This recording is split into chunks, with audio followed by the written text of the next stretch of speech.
वन जङ्गल सबैको पैसै पैसा छ, तर हामी सबै फालिरहेछौँ। वन कुवाएर राख्नुपर्छ, सिनोले खानुपर्छ। निकुञ्जको हाम्रो वन कति छ भने 45% वन छ, त्यो कमर्सियल युजमा कहिले पनि आएन। चितवनको जङ्गलमा भएको वनको रुख एउटा पनि बाहिर आउँदैन, किन? त्यसले सिनोले नै खानुपर्छ, त्यसलाई युज गर्दैन।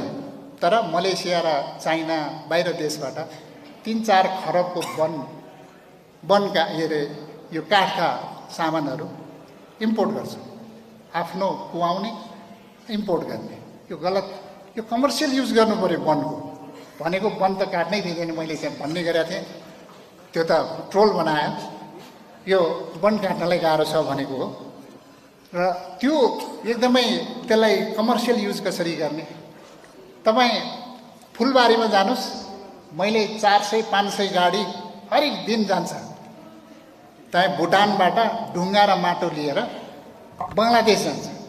हामी चाहिँ ढुङ्गा र माटो के गर्छौँ भने, होइन यहाँ खन्नै हुँदैन, यो पनि खन्नु हुँदैन, त्यहाँ पनि खन्नु हुँदैन, गर्नु हुँदैन भनेर हामी त्यो पैसा त्यहीँ राख्ने छोडिदिन्छ। अनि के गर्छौँ भने त्यो चुरेबाट निस्केको खोलाहरू त्यो ढुङ्गा माटो थप्दा थप्दा माथि माथि आउँदो रहेछ। अनि अर्को बाढी आउँदाखेरि सबै खेत पनि बगाउने, गाउँ पनि बगाउने, माथि माथि आएपछि बगाउने भयो। अस्ति म त्यहाँ एसियन हाइवे बनिरहेछ, यो हाम्रो पूर्व पश्चिम एसियन हाइवे यो अनारमनीदेखि यता बनिरहेछ। ठेकदारहरूले भन्छ यहाँ त माटै पाउँदैन, कसरी काम गर्ने, माटो भर्नलाई काहीँ पनि दिँदैन। अब यत्रो देशमा माटै थियो, माटो खन्न निकाल्न काहीँ पनि दिँदैन। अब गाउँपालिकाले नदिने, उता नगरपालिकाले नदिने, कता नदिने, कहाँ चाहिँ केही पनि गर्न नदिने। अनि किन ढिलो भयो भने 6 महिनासम्म मैले माटो खन्न पनि अहिले पनि पाएको छैन भने, अब माटो खन्न नदिने अनि कसरी विकास? रुख काट्न नदिने कसरी विकास? धेरै खोल्नु पर्दैन कार्यालय, कागजको खोस्टा बोकेर यो कोठा पल्लो कोठा यो हाकिम र त्यो हाकिमलाई कति नमस्कार गरोस् हौ नेपाली जनताले। होइन, हातको चक्रै खिसक्यो होला, हातको चक्रै खिसक्यो होला। होइन, टेपै टालेर यसरी बसिन्जेल भइन्छ, नमस्ते गर्दा गर्दा नमस्ते। सबै यो कानुनी प्रक्रिया चाहिँ घुस खाउँ भनेर बनाएर छ के। कानुनी प्रक्रिया लामो बनाइसकेपछि त झन्झट भयो नि त। यो भन्दा बरु ला भाइ 500 रुपियाँ 1000 भनेर फालो छ।